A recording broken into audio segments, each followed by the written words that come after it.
Hello सांग मैंने केमिति अछंती मु आशा करी कि आपण माने बहुत भल थिबे। सांग माने पंचायत रे मैत्री पई पोस्ट बाहरी अछि जहा कि 2000 रु अधिक पोस्ट मध्ये रहू अछि।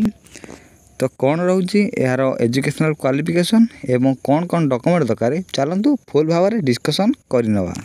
तो सांग माने देखि पारुथिबे ऑर्गेनाइजेशन नेम रहउछि Bharatiya agro industry foundation BAIF एवं टाइप ऑफ जॉब टी रहउछि परमानेंट एवं कैटेगरी रहउछि NGO जॉब एवं नेम ऑफ दी पोस्ट रहउछि सरकार मैत्री पई एवं यार एप्लिकेशन मोड रहउछि ऑनलाइन माध्यम रे आपण माने थिरे आवेदन करि परिबे एवं हु कैन अप्लाई ना ऑल ओडिशा कैंडिडेट हम ओडिसा रो समस्त छात्र छात्री माने एटे आवेदन करि परिबे एवं place of posting रहउछि Odisha Madhya रे यार पोस्टिंग टी रहिबो एवं लास्ट डेट सांग माने मेंशन नाही अपडेट सुन अछि एवं जेंडर दी तो बोथ मेल एंड फीमेल अछि उभय पुरुष महिला एथिरे आवेदन करि परिबे एवं पर देखिनवा यार एजुकेशनल क्वालिफिकेशन। तो सांग माने आपण माने जदि एटे 10म टी पास करिसंती ताले एथिरे एलिजिबल हेई परिबे आवेदन करिया पई एवं पर देखिनतु यार एज लिमिट।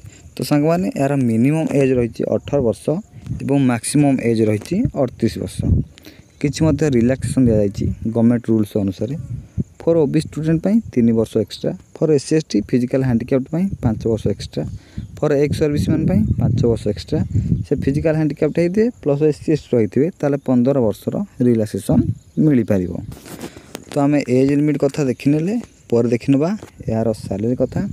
तो सांग माने आपन जदि एथिरे गोटे पोस्ट पाउछंती ताले आपन को 20,000 पर मंथ मिलिबो जहा कि मध्य बहुत भल सैलरी रहू अछि एवं पर देखिनबा यार सिलेक्शन प्रोसेस।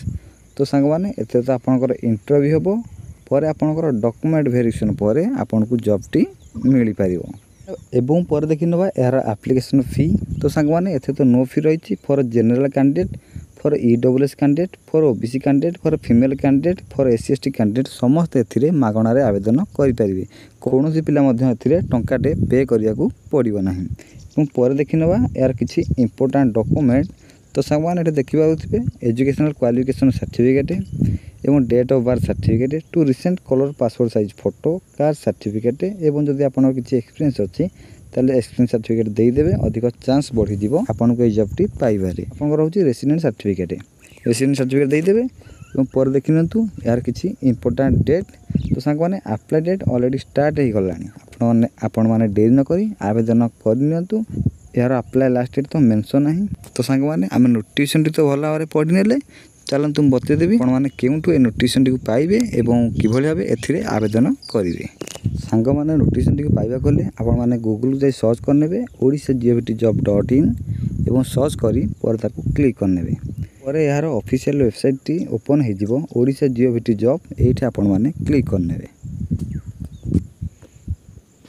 पर एभली इंटरफेस ओपन हे जिवो पर ताको स्क्रॉल करनेबे एवं एटा देखि पारुथिबे मेंशन अछि ओडिशा पंचायत मैत्री पई एठी आपण माने क्लिक करनेबे।